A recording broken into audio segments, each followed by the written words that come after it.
Savais-tu que Jésus nous a promis quelque chose d'extraordinaire? Il nous a dit que nous pourrions faire des œuvres plus grandes que lui.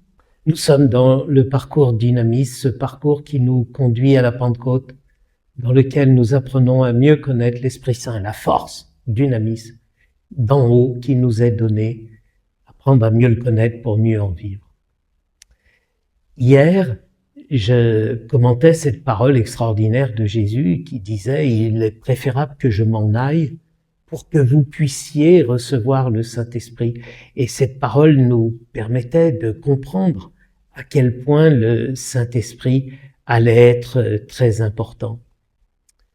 Mais est-ce que ça voudrait dire que le Saint-Esprit est plus important, plus fort que Jésus, puisqu'il nous dit « Il est préférable que je m'en aille » pour que vous puissiez recevoir le Saint-Esprit.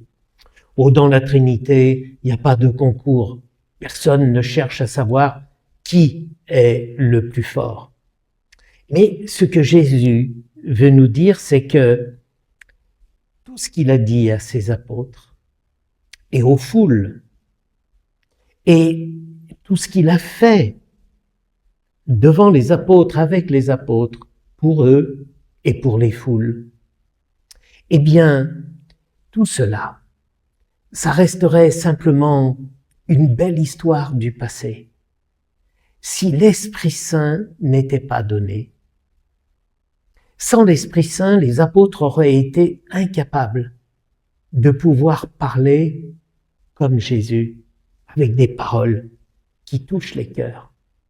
Sans l'Esprit Saint, les apôtres auraient été absolument incapables de faire à la suite de Jésus ce que lui faisait quand il était au milieu d'eux.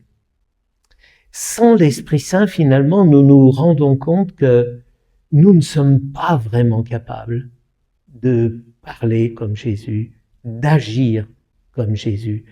Je l'ai dit pour les apôtres, mais c'est évidemment vrai pour nous.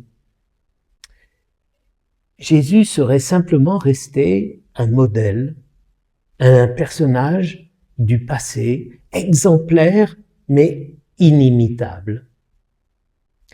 C'est pour cela que Jésus a dit « Il est préférable que je m'en aille pour que vous puissiez recevoir le Saint-Esprit ».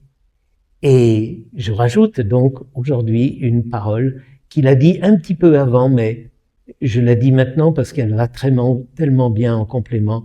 Elle se trouve dans l'évangile de Saint Jean au chapitre 14 et c'est le verset 12. Jésus dit « Celui qui croit en moi fera les œuvres que je fais.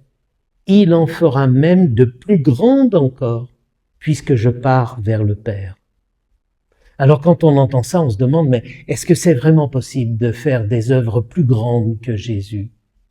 Non, je ne pense pas. Mais ce que Jésus veut dire, c'est que lorsque nous aurons reçu le Saint-Esprit, lorsque tous les chrétiens auront reçu le Saint-Esprit, alors tous les chrétiens deviendront capables de parler comme lui, Jésus, d'agir comme lui, Jésus. Et tous ensemble, on sera donc capable de faire de très grandes choses, puisqu'il n'y aura plus seulement Jésus qui dira et qui fera, mais il y aura l'ensemble des chrétiens qui diront et feront ce que Jésus a pu dire, ce que Jésus a pu faire. Si vraiment on croyait en cette puissance du Saint-Esprit, ce serait tellement grand tout ce que les chrétiens pourraient dire et faire. À demain, parce qu'on est loin d'avoir encore achevé tout ce que le Saint-Esprit veut nous révéler de la puissance qu'il a en lui, cette dynamis.